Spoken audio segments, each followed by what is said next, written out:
Ruth capítulo 1, versículo 1. Aconteció en los días que gobernaban los jueces que hubo hambre en la tierra, y un varón de Belén de Judá fue a morar en los campos de Moab, él y su mujer, y 2 hijos suyos. El título de este sermón es El Dios de toda redención. Entre los libros históricos de Jueces y Samuel está el libro de Ruth, un libro histórico también. Solamente 2 libros de la Biblia tienen nombre de una mujer, Ruth y Esther. La historia de Ruth en este caso es, que vamos a ver, ¿no? Es como un puente que enlaza el final de los jueces de Israel con el inicio de la monarquía de los reyes. Pero mayor a esto es ver cómo el Dios Todopoderoso preserva a su pueblo y enfoca la venida del Mesías Salvador para la redención de ellos. Amén, mis hermanos. Vamos entonces, Biblia en mano, por favor. Quiero que usted vayamos estudiando este precioso libro. Muchos lo consideran como una historia de amor, pero más que una historia de amor es realmente la historia de redención, de la gran amor y redención de nuestro Dios. El verso 1 nos da un panorama, un contexto, ¿no? Aconteció que en los días en que gobernaban los jueces hubo hambre en el país, en la tierra, y un hombre de Belén de Judá fue a residir en los campos de Moab con su mujer y sus hijos. Estoy leyendo una versión diferente de la Reina Valera. Dice el versículo 2 que aquel hombre se llamaba Elimelec y su mujer se llamaba Noemí. Y los nombres de sus hijos, el versículo 2 dice que eran Malón y Kelión, efrateos de Belén de Judá, y llegaron a los campos de Moab y allí se quedaron.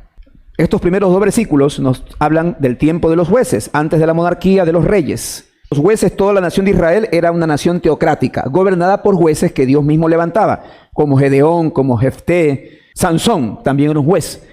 Más o menos ese es el tiempo en que se está desarrollando esta historia de Ruth, pero es importante cómo el autor de este libro, que muchos dicen que fue Samuel mismo, el profeta Samuel, cómo enlaza los jueces con el inicio de los reyes, la monarquía de reyes. Si estamos hablando de este tiempo de los jueces, es un tiempo que se caracterizó por gran decadencia moral en Israel. Decadencia moral y una nación entregada a la idolatría. No sorprende pues ver que haya hambre en la tierra, que es lo que dice el versículo 1, que hay una gran hambre en la tierra, por lo cual este hombre llamado Elimelec salió de la tierra de Israel para dirigirse a la tierra de Moab. Ahora, el castigo prometido por Dios por la desobediencia era precisamente que la tierra pase por tiempos de hambre, la tierra de Israel, como lo dice Deuteronomio 28, ¿no? Recordando las maldiciones que había con respecto a la desobediencia. Pero acontecerá, si no oyeres la voz de Jehová tu Dios para procurar cumplir todos sus mandamientos y sus estatutos que yo te intimo hoy, vendrán sobre ti maldiciones y te alcanzarán. Y es conocido también ese círculo de inicio y volver a empezar, que Israel pasaba en el tiempo de los jueces. Es decir, Israel caía en idolatría. Luego, las naciones paganas los esclavizaban. Luego, el clamor de Israel por la liberación al Dios de Israel. Y después, la respuesta de Dios enviando un juez libertador. Luego de eso venía un tiempo de paz. Pero no terminaba ahí. Volvía otra vez Israel a caer en pecado. Y empezaba el mismo círculo de pecado. En ese tiempo de los jueces, cada uno hacía lo que mejor le parecía. Con eso está marcando claramente lo que el ambiente que se daba en ese libro en el tiempo de los jueces. Considerando esto, regresando a Ruth, tomando el libro de Ruth, pensemos en Elimelec, el esposo de Noemí, aquel varón que sale porque la tierra de Israel está pasando tiempos de hambre, de calamidad. ¿Estaba en desobediencia Elimelec? La respuesta es, sí lo estaba. Elimelec, cuyo nombre significa mi Dios es rey, es interesante ver el significado del nombre de Elimelec, no debería haber dejado la tierra de Israel. No debería haber dejado la tierra prometida, porque Dios se las dio a la nación de Israel, al pueblo del pacto, a la nación que Dios había escogido de entre todos los pueblos de la tierra. Y mucho menos para que Elimelec vaya a morar ¿a dónde? A Moab. Dice Deuteronomio 23, no entrará amonita ni moabita en la congregación de Jehová hasta la 10ª generación. Algunos entienden, nunca entrará un amonita ni un moabita a la congregación de Israel. ¿Usted recuerda de dónde venían esos dos pueblos? Los hijos que tuvo Lot con sus hijas. De ahí vinieron esos dos pueblos. Y esos dos pueblos fueron enemigos de Israel. Llegó un momento cuando Israel avanzaba por la tierra prometida, camino, estos pueblos impidieron que Israel pudiera avanzar. Le hicieron guerra. No se puede culpar tampoco a Elimelec de la falta de cuidado de proveer a su familia. Él quería proveer a su familia. Y si la tierra estaba pasando por hambre, tenía que enfocarse en otro lugar donde había abundancia. Pero tampoco puede justificarse que se fuera a Moab. Esta decisión terminó en el desastre de su familia.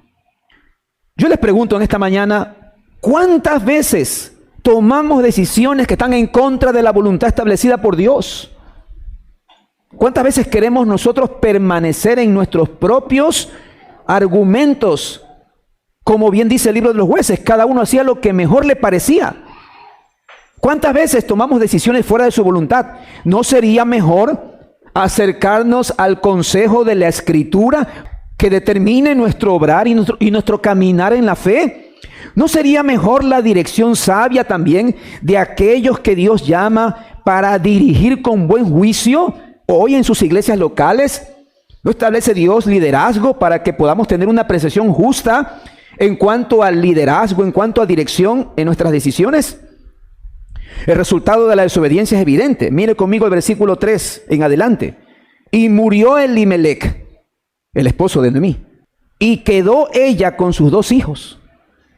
Versículo 4. Ellos se acercaron y se casaron ellos con mujeres moabitas. El nombre de una era Orfa y el nombre de la otra era Ruth. Y habitaron allí ¿cuántos años? 10 años. Versículo 5. Y murieron también los 2 hombres. Murió Malón y murió Kelión. Y la mujer quedó privada de sus 2 hijos y de su marido, dice. Mire eso. Noemí, ¿sabe cuál es el significado de la palabra Noemí? Placentera. Eso significa el nombre Noemí. Deja mucho que decir eso. Placentera, después de vivir todo esto. Una viuda en Moab, sin sus hijos, consideraba que Dios la estaba afligiendo con gran amargura. Amargura que se la llevaría hasta el día de su muerte. ¿Son estos sucesos graves lo que estamos viendo? Considere usted la muerte del patriarca Elimelec en la tierra Moab, una tierra idolátrica, que adoraba al dios Quemos, si no me equivoco. La muerte del patriarca, eso es muy importante para el tiempo y el contexto de que estamos aquí. Muere el patriarca. Además de eso, los 2 hijos se casan con mujeres extranjeras, moabitas. Cuando hay un mandamiento claro en Deuteronomio 7 que dice que no te emparentarás con las naciones de Canaán, no darás tu hija a su hijo, ni tomarás a su hija para tu hijo. Sin embargo, los 2 hijos de Noemí se casan con mujeres moabitas. Además de eso, la muerte después de estos 2 hijos varones, habiendo permanecido en Moab por 10 años. Piensa en esto, excluyéndose de las bendiciones de la tierra que les dio el Señor. La tierra prometida, estaban ellos en una tierra ajena, en una tierra que estaba entregada a la idolatría. Al final, el nombre de la familia sería borrado de Israel. Mire, muere el patriarca y mueren los hijos del patriarca. La pregunta es, ¿y quién guarda el nombre de esa familia si ya no va a haber descendencia? Las mujeres no quedaron sin hijos. 10 años y no hubo hijos. Ese nombre sería borrado. La familia sería borrada de Israel, sin descendencia, y las mujeres moabitas tendrían que regresar a sus ídolos. Y la viuda Noemí, que significa placentera, quedaría desamparada, mendigando pan hasta el día de su muerte. ¿Quién podría atender a una viuda? Muchos dicen que tenía aproximadamente unos 50 años, por lo menos, porque ya no podía, ella ya no era fértil. Qué triste, ¿no? Qué tragedia, qué tragedia. Realmente, mira el versículo 6, cuando Noemí regresa, ella regresa con gran amargura. Dice ahí, entonces se levantó con sus nueras, Noemí, ¿no? Y regresó de los campos de Moab. Regresó a la tierra de Israel, porque oyó en el campo de Moab que Jehová había visitado a su pueblo para darles pan. ¿No podía haber esperado eso Elimelec, el patriarca? ¿No podía haber esperado eso? Versículo 7. Salió pues del lugar donde había estado y con ella sus dos nueras y comenzaron a caminar para volverse a la tierra de Judá. Comenzaron a regresar. ¿Fue necesario pasar toda esta aflicción para considerar volver a la nación del Dios de Israel? ¿No hubiera sido mejor esperar en el tiempo de Dios antes de tomar una decisión que afecte nuestras vidas? ¿No se parece mucho a las decisiones que tomamos nosotros? Porque no esperamos en el Señor y nos adelantamos. Y tratando específicamente de lo que estaba pasando aquí, ¿dónde queda, por ejemplo, el principio de contentarnos en Dios? ¿Dónde queda ese proverbio que dice, mejor es lo poco con justicia que muchas ganancias con injusticia? Proverbios 16, capítulo 8. ¿Dónde queda ese salmo que dice, mejor es lo poco del justo que las riquezas de muchos pecadores? Estos hombres estaban tratando de tener prosperidad en una tierra entregada de idolatría a la injusticia. Se recuerda el alma del justo Lot en la ciudad de Sodoma, cómo se afligía por el pecado. ¿Dónde queda ese Salmo 37, 16? Mejor es lo poco del justo que las riquezas de muchos pecadores. ¿Dónde queda la enseñanza de Eclesiastés 4, versículo 6? Más vale una mano llena de descanso que dos puños llenos de trabajo y que corras tras el viento. A lo incierto.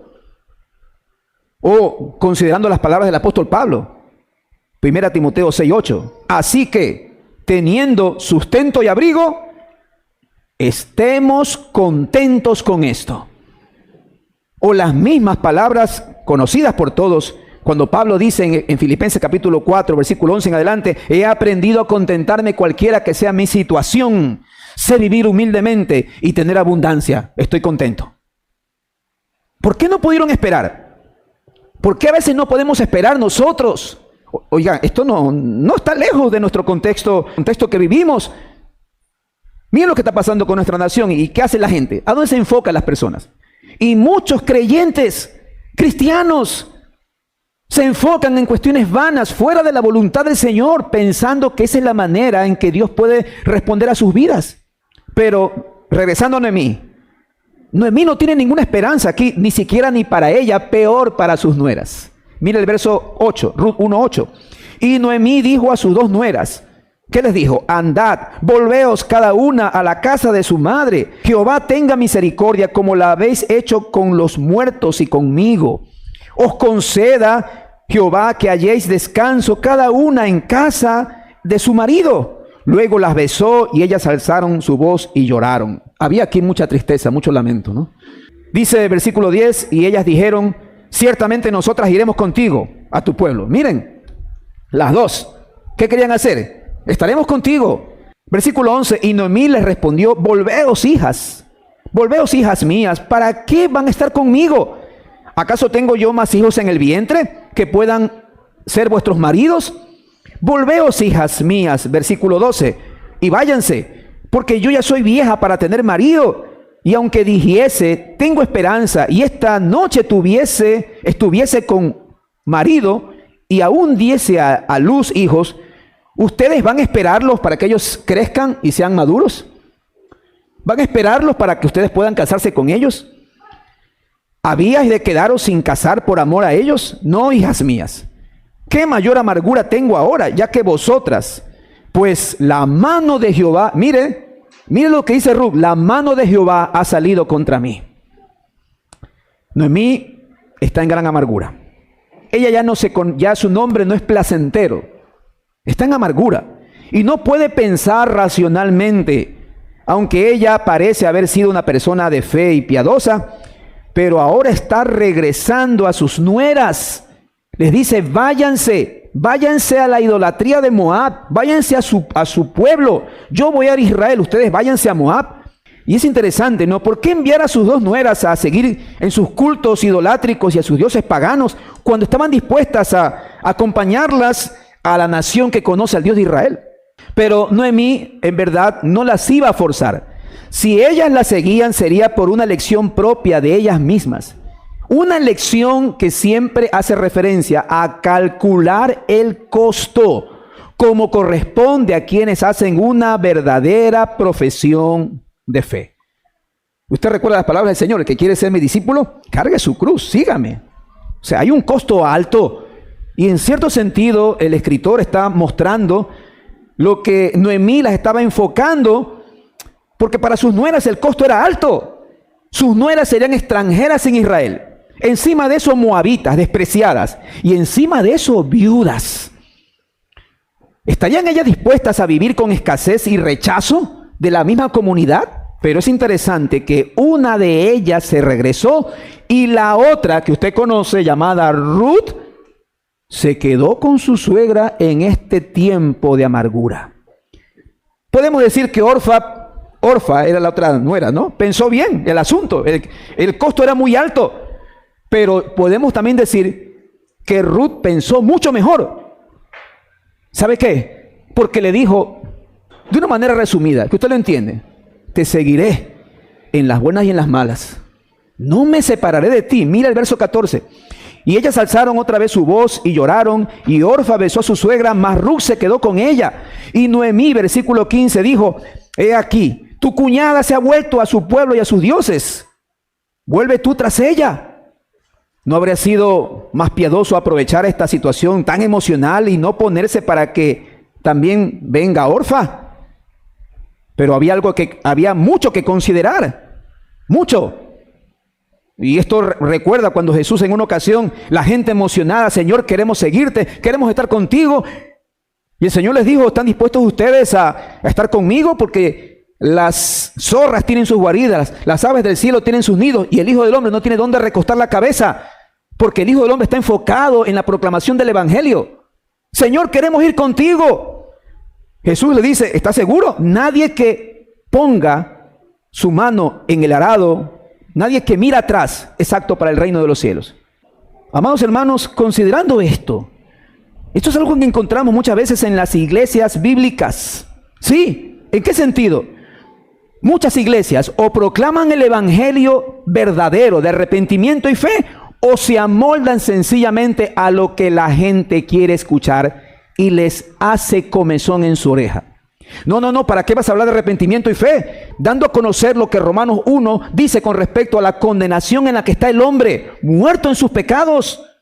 No le hablemos de esas cosas. Mostrémosles un camino donde Cristo los llena completamente y resuelve todos sus problemas. Pero no es así.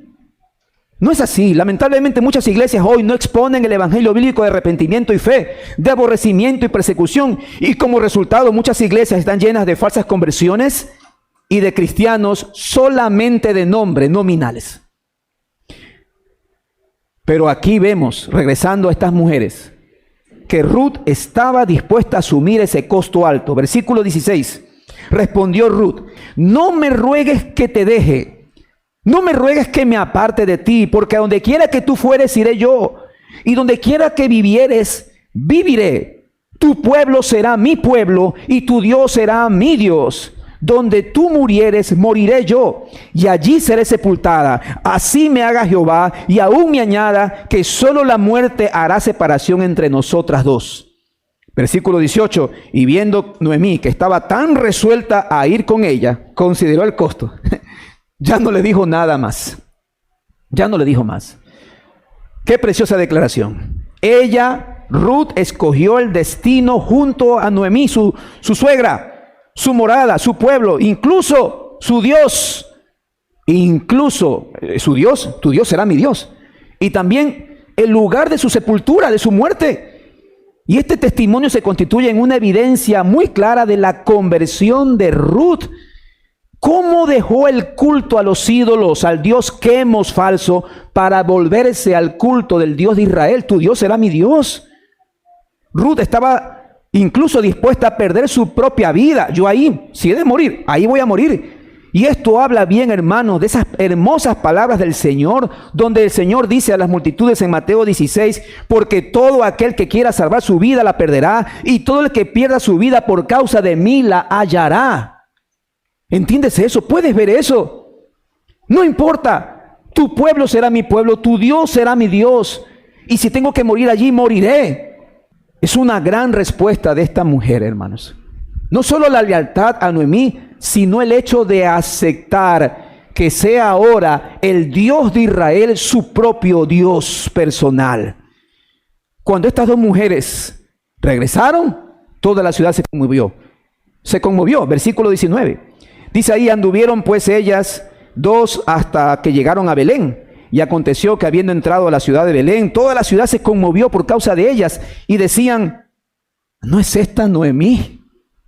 Versículo 20, y ella le respondía, ya no me llamen Noemí, llámeme ahora Mara, porque es grande mi amargura, la amargura que me ha puesto el Todopoderoso. Ya no me digan Noemí, llámenme Mara, amarga. Fue así como Noemí regresó al país de Moab, acompañada de su nuera Ruth. A pesar de este trasfondo de dolor y amargura, quiero que sepas que Dios está en control soberano de todo. ¿Acaso no dice el salmista en el Salmo 107, versículo 33, que nuestro Dios convierte los ríos en desierto y los manantiales de agua en sequedales? ¿O habrás escuchado las palabras del profeta Habacuc, ahí en el capítulo 3, verso 17? Aunque la higuera no florezca, ni en las vides haya frutos, aunque falte el producto del olivo y los labrados no den mantenimiento, y las ovejas sean quitadas de la majada, y no haya vacas en los corrales, con todo yo me alegraré en Jehová, y me gozaré en el Dios de mi salvación. Porque tú quiero que veas en esta mañana cómo el Señor convierte esta tragedia en una esperanza de redención. Versículo 1 del capítulo 2. Ruth tiene que buscar cómo alimentarse. Ella y su suegra. Ya no estaba sola, ¿no? Ya eran dos. Dice versículo 1. Tenía Noemí un pariente de su marido, hombre rico de la familia de Elimelech, el cual se llamaba Boz. Versículo 2. Y Ruth la moabita dijo a Noemí, te ruego que me dejes ir al campo. Hay que comer, ¿no? Y recogeré espigas en pos de aquel a cuyos ojos hallaré gracia. En ese tiempo, cuando se recogía el campo, los sembríos, las espigas que caían, se las dejaba a propósito para que los extranjeros, los huérfanos, las viudas puedan alimentarse de lo que cae de la siega. Entonces esto es importante. Por eso le dice Ruth, déjame ir y donde encuentre gracia, allí me quedaré. ¿Qué le dice Ruth? Ve, hija. Versículo 3. Fue pues y llegando espigó en el campo en pos de los segadores, detrás de ellos, de los que segaban. Y aconteció que aquella parte del campo era ¿de quién? De Boz, el cual era de la familia de Elimelech, un pariente del esposo fallecido de Noemí, llamado Elimelech. Qué casualidad, ¿no? Pero no es casualidad. Asimismo, resulta que casualmente Boz, este pariente, estaba vigilando los campos y casualmente también conoce a Ruth. Mire, versículo 4. Y aquí que Boz vino de Belén. Versículo 5. Y Boz dijo a su criado, el mayordomo de los segadores, ¿de quién es esa joven? ¿De quién es esa joven? Dice. El criado, el mayordomo de los segadores, respondió y dijo, es la joven moabita que volvió con Noemí de los campos de Moab. Todo el mundo sabía la historia. Muchos dicen que Boz le puso el ojo, ¿no? Le puso el ojo. Boz era mayor, mucho mayor de edad. Noemí posiblemente era treintona, posiblemente digo. Y dijo, ¿y quién es esa joven? Y todos conocían la historia. Ella es la moabita, la nuera de Noemí, que vino para acá. Por alguna razón, Boz protege a Ruth. El versículo 8 dice, entonces Boz, cuando ya conoció a Ruth, le dijo a Ruth, oye hija, hija mía, no vayas a espigar a otro campo. Te quiero aquí. No vayas a espigar a otro campo, ni pases de aquí, y aquí estarás junto a mis criadas. Mire cómo la favorece vos a Ruth. Recién la conoce, ¿no? Y era notable lo que había hecho por su suegra Noemí. Y no solo eso, si usted en su casa puede leer con mayor tiempo, usted va a ver que la favorece, incluso diciéndole a los segadores, hagan como que se les caen las espigas para que ella coja. Ella regresó en la noche con su suegra y realmente llevaba cargando como 20 kilos de cebada. Por eso muchos también decían que no solamente pudo haber sido hermosa, sino que también era fuerte. Dice entonces el versículo 8, quédate aquí en el campo, le dice vos. ¿Habría una buena razón para algún aprecio de vos para Ruth? Mira el versículo 11. Y respondió vos y le dijo, he sabido todo lo que has hecho con tu suegra después de la muerte de tu marido. Y que dejando a tu padre y a tu madre y la tierra en donde naciste, en Moab, has venido a un pueblo que no has conocido antes. Versículo 12. Jehová recompense tu obra y tu remuneración sea cumplida de parte de Jehová, Dios de Israel, bajo cuyas alas has venido a refugiarte. Y ella dijo, Señor mío, halle yo gracia delante de tus ojos, porque me has consolado y porque has hablado al corazón de tu sierva, aunque no soy ni como una de tus criadas. Amados hermanos, qué precioso esto. ¿A dónde has venido a refugiarte? Bajo las alas del Dios de Israel. Yo te pregunto, ¿dónde está tu vida? Como dice el Salmo 91, el que habita al abrigo del Altísimo, ¿qué hace? Mora constantemente en la sombra del Omnipotente. Mire cómo Dios la dirige a esta mujer. Y ella encuentra en este hombre un refugio y una respuesta del Señor. Pero también vos reconoce que es una mujer virtuosa. Es una mujer virtuosa. El versículo 17, mira, dice del capítulo 2, que ella espigó en el campo hasta la noche y desgranó lo que había recogido y fue como un efa de cebada. Ahí está, los 20 kilos aproximadamente de cebada. Todo hasta la noche, espigando y desgranando. Ahora, Noemí se alegró cuando supo de todo esto. Pero no deje de ver a esa mujer virtuosa, a esa mujer que no importó dejar a sus padres y a su madre para venir a un lugar extraño y cuidar de una mujer que era su suegra. Esa es una respuesta de una mujer que realmente sabe poner en primer lugar su propia convicción en la que ha creído. Ahora, Noemí se alegró cuando supo lo que había pasado. Lea conmigo el versículo 20. Era el pariente cercano, dice versículo 20, y dijo Noemí a su suegra, sea bendito de Jehová, pues no ha rehusado a los vivos la benevolencia que tuvo con los que han muerto. Después le dijo Noemí, nuestro pariente es aquel varón que tú has conocido y uno de los que puede salvarnos o redimirnos. Por eso, no es casualidad. Dios está trabajando su obra ahí de redención. Este pariente, este hombre que tú conociste nos puede salvar. Y aquí hay que entender algo, ¿no? Porque dice puede redimirnos. ¿En qué sentido puede redimirnos? Escuche esto, es que es importante. Según las leyes levíticas, un pariente cercano de un esposo difunto podía salvarlas, estas mujeres. Escuche esto. Un pariente cercano, ¿de qué manera las podía salvar? Número 1, recuperando la propiedad perdida. Es entender que si Elimelech, el esposo de Noemí, salió, muere él y mueren sus hijos, el nombre de ellos iba a perder y esa tierra iba a quedar perdida.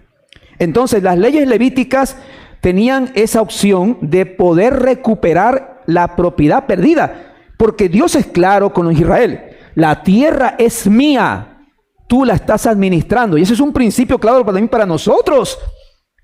¿Usted piensa que lo que tiene es suyo?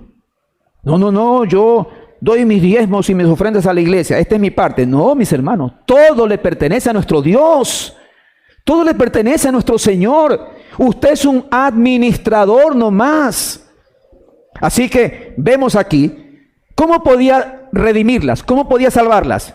Recuperando la propiedad perdida. Levítico 25:25. Leo: cuando tu hermano empobreciere y vendiere algo de su posesión, entonces su pariente más próximo vendrá y rescatará lo que su hermano hubiere vendido. No estaba Elimelech, no estaban los hijos, un pariente lo podía rescatar la propiedad. Pero no solo eso, también había algo más. La propiedad venía con viuda incluida. Tome en cuenta ese punto. Y en este sentido está la ley del levirato. ¿Cuál es la ley del levirato? La ley del cuñado. Es decir, el cuñado o el pariente cercano se casaba con la viuda. ¿Cuál es el punto de casarse con la viuda? Se entiende también de que era aquel que no iba a ir en contra de la escritura. Si ya un cuñado o un pariente estaba casado, no se iba a casar nuevamente. Jehová en la ley no iba a ir en contra del matrimonio monógamo que Dios promueve. Entonces, un pariente cercano se casaba con Ruth. ¿Para qué? Para que ese hijo ocupe el nombre del difunto y de esa manera no se pierda el nombre de la familia en Israel. Esta es la ley del liberato. Leo textualmente, Deuteronomio 25:5. Cuando hermanos habitaren juntos y muriera alguno de ellos y no tuviere hijo, la mujer del muerto no se casará fuera con hombre extraño. Su cuñado se llegará a ella y la tomará por su mujer y hará con ella parentesco. De estas dos maneras es la que está pensando Noemí cuando dice: oh, conociste a vos, ese hombre es pariente. Ahora se acordó.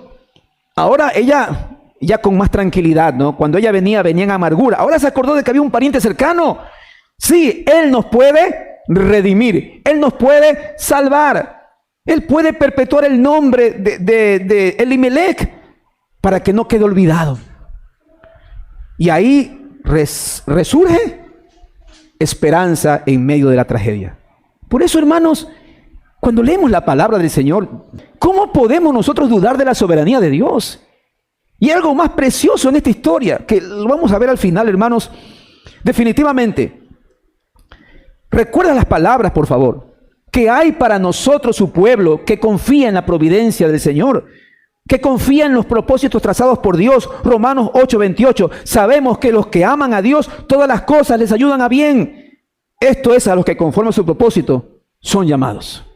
Dios transforma esta tragedia de la desobediencia en una esperanza de redención. Y aquí lo que tenemos, capítulo 3 de Ruth, versículo 3, tenemos una propuesta matrimonial. Aquí tenemos nosotros a Noemí, que comienza a aconsejar a Ruth, ya que el tiempo estaba pasando y parece que vos no decía nada. Le dice: ¿sabes qué? Deja el luto, míralo. Te levantarás, versículo 3 de Ruth 3. Te ungirás, vístete tus vestidos, irás al campo, mas no te darás a conocer al varón. No te darás a conocer. Y ahí el contexto, usted ve que la manda a quitarse su luto y a que se ponga hermosa, que se ponga buena moza.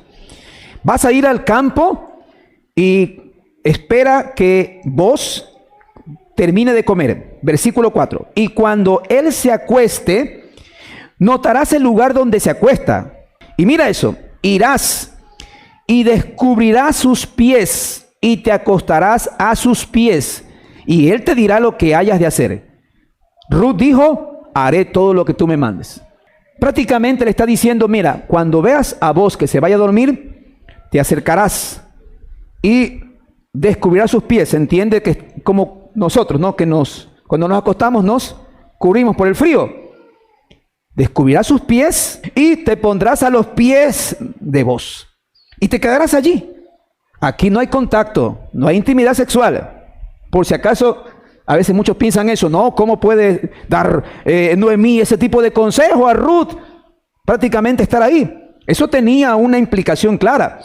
Dice el versículo 8: y aconteció que a la medianoche aquel hombre se estremeció por el frío. Se estremeció y se volvió. Y he aquí, una mujer estaba acostada a sus pies. Estaba oscuro, ¿no? Estaba oscuro. Versículo 9, entonces él respondió: ¿quién eres? ¿quién eres? Y ella respondió, yo soy Ruth tu sierva. Extiende el borde de tu capa sobre tu sierva, por cuanto eres mi pariente cercano. Puede ser que no, tal vez no esté claro, pero mire cómo lo dice otra versión. ¿Quién eres tú?, preguntó vos. Soy Ruth tu servidora, contestó ella. Escucha, usted es mi pariente más cercano y tiene el deber de ampararme. Quiero que se case usted conmigo. Eso lo dice en una versión más clara. Usted tiene el deber de ampararme porque usted es mi pariente cercano. Prácticamente le está diciendo, va a rescatarla a ella, la tierra, y también la va a redimir a Ruth, casándose. Wow. Vos podía haberse disgustado. Podía haberla tratado con desprecio, haberla echado de aquel lugar por su impertinencia, falta de juicio. ¿Y tú qué haces ahí? ¿Qué vienes a pedirme, muchacha? Sal de aquí.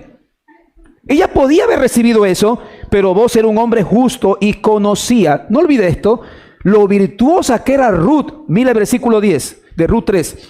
Y él le dijo, bendita seas tú de Jehová, hija mía, has hecho mejor tu última bondad, mejor que la primera. ¿Cuál fue la primera bondad de Ruth? Haberse quedado con Noemí. Pero ahora dice, has hecho mejor tu postrera bondad, mejor que la primera, no yendo en busca de los jóvenes. No, versículo 11, ahora pues no temas, hija mía, yo haré contigo lo que tú digas, pues toda la gente de mi pueblo sabe que eres una mujer virtuosa. Qué precioso. Qué preciosa respuesta, hermanos, de parte de vos. Vos estabas dispuesto a redimir a Ruth. Estaba dispuesto. Conocía la virtuosidad de esta mujer. No se fue con los más jóvenes. Ella fue a buscar a quien la podía redimir. Fiel a las palabras de su suegra. Y acuérdate, en el contexto de que ella estaba en una nación donde se adoraba al Dios de Israel. Pero había algo que hacer. Versículo 12. Léelo. Ruth 3:12. Dice, y aunque es cierto que soy tu pariente cercano, le dice vos, con todo hay un pariente más cercano que yo. No debe pensarse que vos la estaba despreciando. Vos era un hombre justo. Y dice, hay otro pariente más cercano que yo. Y le dice al final, duérmete, versículo 14, hasta la mañana se levantó y antes de que amanezca se fue ella en quietud. Vos guardó su buen testimonio. Por eso aquí debe ser claro que ambos eran hombres, un hombre y una mujer justo. Ella era una mujer virtuosa. Al día siguiente vos resuelve el asunto, versículo 1 del capítulo 4. Vos fue a la puerta y se sentó allí. Y pasaba por allí aquel pariente a quien vos había hablado. Y le dijo, fulano, ven acá y siéntate. Y vino y se sentó. Versículo 2. Entonces él tomó a 10 varones de los ancianos de la ciudad y les dijo, siéntense aquí. Y se sentaron. Versículo 3. Luego dijo al pariente, Noemí ha vuelto de Moab. Vende una parte de las tierras que tuvo nuestro hermano Elimelech. Versículo 4. Y yo decidí hacértelo saber y decirte que las compres en presencia de los que están aquí sentados y de los ancianos de mi pueblo. Si tú quieres redimir, redímela. Y si no quieres redimir, decláralo para que lo sepa, porque no hay otro que redima sino tú y después de ti. Y él respondió, lo voy a hacer. Yo les digo, sí, él podía adquirir las tierras del hermano, aunque en el jubileo, cada 50 años, las tierras regresaban a propiedad de los verdaderos dueños. A corto plazo el hombre dijo, aquí hay oportunidad. Ustedes saben, hermanos, tierras para cultivar es un buen negocio. Pero acuérdate que las tierras traían viuda incluida. Versículo 5. Vos muy hábil le dice, entonces replicó vos, el mismo día que compres las tierras de mano de Noemí, debes también tomar a Ruth la moabita, mujer del difunto, para que le restaures el nombre del muerto sobre su posesión. Y respondió el pariente, no puedo entonces redimir para mí, no sea que dañe mi heredad. Redime tú, usando de mi derecho, porque yo no podré redimir. ¿Qué hace? Ya no le conviene. No le conviene compartir la heredad con alguien que no era de su sangre, aunque tenía la responsabilidad bajo la ley de Dios de hacerlo, no lo hace. Y es interesante esto, hermanos, porque este hombre ni siquiera es mencionado su nombre. Este hombre la desprecia, prácticamente desprecia el mandato de Dios, desprecia el hecho de redimir, de rescatar la propiedad de su pariente y también de redimir a Ruth. Este hombre queda en anonimato. Y recuerden, cuando alguien buscando su propio bien, al final desaparece de la historia bíblica, pues no se menciona más sobre este asunto. De esa forma, versículo 9, dice Ruth 4:9, y vos dijo a los ancianos y todo el pueblo, vosotros sois testigos hoy de que ha adquirido de mano de Noemí todo lo que fue de Elimelech y todo lo que fue de Kelión y de Malón. Y también tomo por mi mujer a Ruth la moabita, mujer de Malón, para restaurar el nombre del difunto sobre su heredad, para que el nombre del muerto no se borre de entre sus hermanos y de la puerta de su lugar. Vosotros sois testigos hoy. Versículo 11, y dijeron todos los del pueblo que estaban a la puerta con los ancianos, testigo somos. Y aquí, hermanos, tenemos el matrimonio y tenemos la gracia de Dios, porque Ruth tiene un hijo que sería quien redima ahora a Noemí. ¿Quién iba a cuidar de esa viejita, hermanos? ¿Quién iba a cuidar de ella sino el hijo de Boz y Ruth? Léalo conmigo. Versículo 13. Boz pues tomó a Ruth y ella fue su mujer, se llegó a ella y Jehová le dio que concibiese y diese a luz un hijo. Versículo 14. Y las mujeres ya no veían a esa mujer destrozada, dice, destrozada espiritualmente. Las mujeres decían a Noemí, loado sea Jehová, que hizo que no te faltase hoy pariente, cuyo nombre será celebrado en Israel, el cual será restaurador de tu alma y sustentará tu vejez, pues tu nuera que te ama lo ha dado a luz, y ella es de más valor para ti que 7 hijos. Mire eso. Tu nuera tiene más valor que 7 hijos. Y tomando Noemí el hijo, le puso en su regazo y fue su aya. Es decir, Noemí cuidó de él, ¿no? Y le dieron nombre las vecinas diciendo, le ha nacido un hijo a Noemí. ¿Y cómo lo llamaron? Obed, el servidor. Lea el texto, versículo 17, es el padre de Isaí. ¿Quién fue Isaí? El padre de el rey David. De esa manera, hermanos, la redención no solamente queda en el plano de Ruth y Noemí, la redención alcanza la redención para todos nosotros, porque en esa genealogía, en esa descendencia iba a venir el Salvador, que iba a ser una redención, no como la que hizo Boz, que es un tipo de Cristo, no comprando tierras, sino entregando su propia vida por amor a nosotros, entregando su vida hasta la muerte, su sangre, para limpiarnos. Esa redención es mayor, hermanos. Así, esta unión entre Boz y Ruth deja ver la gran misericordia del Señor, y donde la genealogía del Señor muestra su gran misericordia. ¿Sabes por qué? Es interesante que, yendo un poco atrás, Boz había sido hijo de Salmón. Y Salmón se casó con Rahab la ramera, otra cananea. Ya no había solamente una cananea, ya no había una, ahora había una moabita dentro de la genealogía del Salvador, lo que muestra la gran misericordia de Dios, hermanos. Dios no hace acepción de personas, y Dios muestra su gracia de esta manera, incluyendo ahí a pueblos que eran rechazados. ¿Puedes ver tu propia vida en la redención trazada por el Salvador? ¿Puedes dudar ahora de lo que Dios puede estar haciendo en ti? Así como lo hizo redimiendo a estas mujeres. ¿Puedes ver la gracia de Cristo sobre tu vida? El propósito de esta historia no es ver solo la redención de una familia, sino contemplar cómo Dios estaba orquestando la redención de todo un pueblo, de todo su pueblo santo, al mostrarnos que en la genealogía de Obed estaba el gran rey David, y por ende, hermanos, el Salvador, el Mesías prometido.